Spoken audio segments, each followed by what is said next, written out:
తుఫాన్ అపార నష్టాన్ని కలిగించింది. రైతులు తీవ్రంగా నష్టపోయారు. సైక్లోన్ నిండా ముంచిందని ఆవేదన వ్యక్తం చేస్తున్నారు. అప్పులు చేసి పెట్టుబడులు పెట్టామని తెలిపారు. తుఫాన్ వల్ల వరి పంట నేలమట్టమైందని తెలిపారు. కాకినాడ జిల్లాలో తుఫాన్ నష్టంపై మరింత సమాచారం మా ప్రతినిధి రాజేష్ అందిస్తారు. ఆంధ్ర అన్నపూర్ణగా పేరుగాంచిన తూర్పు గోదావరి జిల్లాలో రైతాంగానికి కన్నీరు మిగులుతుందని చెప్పి రైతాంగం అయితే ఆవేదన వ్యక్తం చేస్తున్నారు.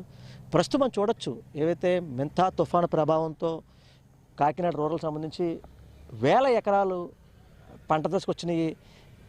గింజ ముడిసిన సమయంలో ఒక్కసారిగా ఒరిగిపోవడంతో మాకు రూపాయి కూడా చేతికి రాని పరిస్థితి.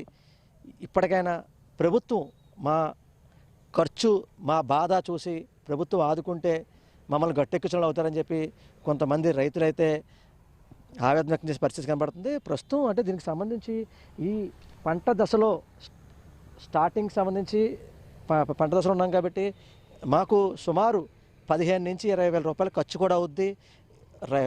ఈ ఏవైతే ఈ ముంతా తుఫాను ప్రభావంతో కూడా పూర్తిగా ఒరిగిపోయే పరిస్థితి ఉంది. నేలకు ఒరిగిపోయిందని చెప్తున్నారు. ప్రస్తుతం మనతో కొంతమంది రైతులు కూడా ఉన్నారు. వారిని అడిగి తెలుసుకునే ప్రయత్నం కూడా చేద్దాం.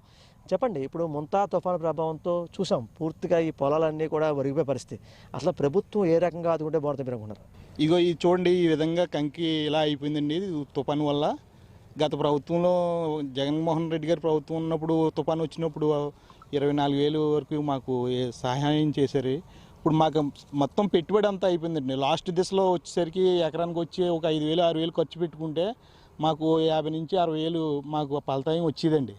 దానివల్ల ఇప్పుడు ఇలా పడిపోయి కుళ్ళిపోవడం వల్ల, ఈ తుఫాన్ కారణం వల్ల తుఫాన్ గాలి వర్షం వల్ల రావడం వల్ల శుభ్రంగా ఇలా పంట నష్టం పోయామండి.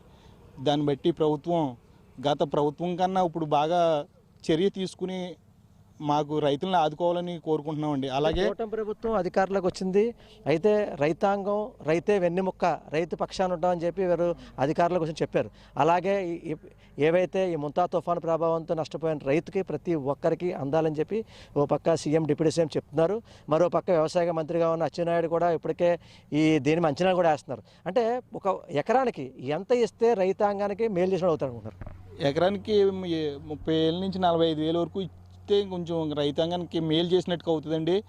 అదేవిధంగా పవన్ కళ్యాణ్ గారు కూడా చెప్పారండి, కౌలు రైతులను ఆదుకుంటామనేసి చాలా మీటింగుల్లో చాలా విధాలుగా కూడా ఆదుకుంటామని చెప్పారు. ఆయన స్పందించి మా రైతులని బాధలు అర్థం చేసుకుని మాకు కొంచెం న్యాయం చేయాలని కోరుకుంటున్నామండి.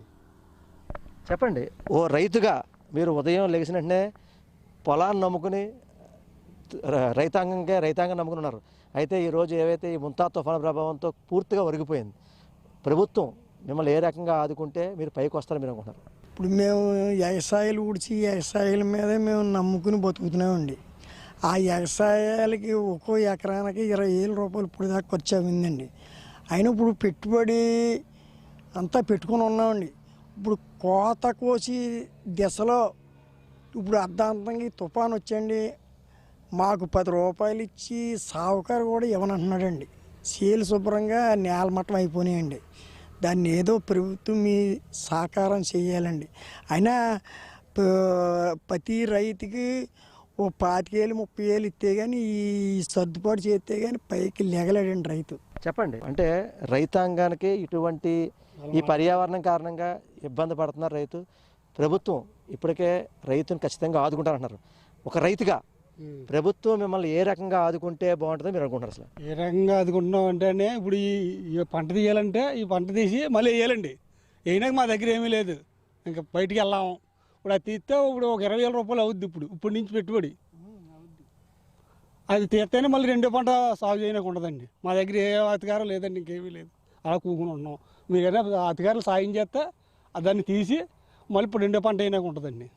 అంటే ప్రభుత్వం ఎకరానికి ఎంత చేస్తే బాగుంటుంది మీరు అనుకుంటున్నారు? అదో 35 కాడి నుంచి 40,000 దాకా ఇస్తే గిట్టుబాటు అవుద్దండి. ఇప్పుడు లేదా నట్టుకున్నట్టుగానండి. ఇది పంట తీయాలండి, మళ్ళీ వేయాలంటే మా దగ్గర ఏమీ లేదండి. చూసాం కదా, అంటే ఈ పర్యావరణం కారణంగా రైతాంగమే పూర్తిగా నష్టపోతున్నారు. తుఫాన్ వచ్చినా, వర్షాలు వచ్చినా, వరదలు వచ్చినా కూడా రైతాంగమే పూర్తిగా నేలమట్టం అయిపోతున్నారు. మా చేతికి వచ్చిన పంటకి మాకు ఎవరిస్తారు డబ్బులు అని చెప్పి ఒక రైతు అయితే ఆవేదన వ్యక్తం చేస్తారు.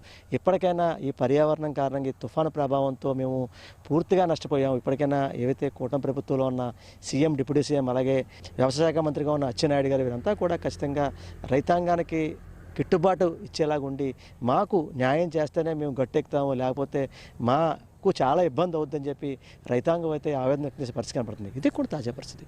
Camera person సతీష్తో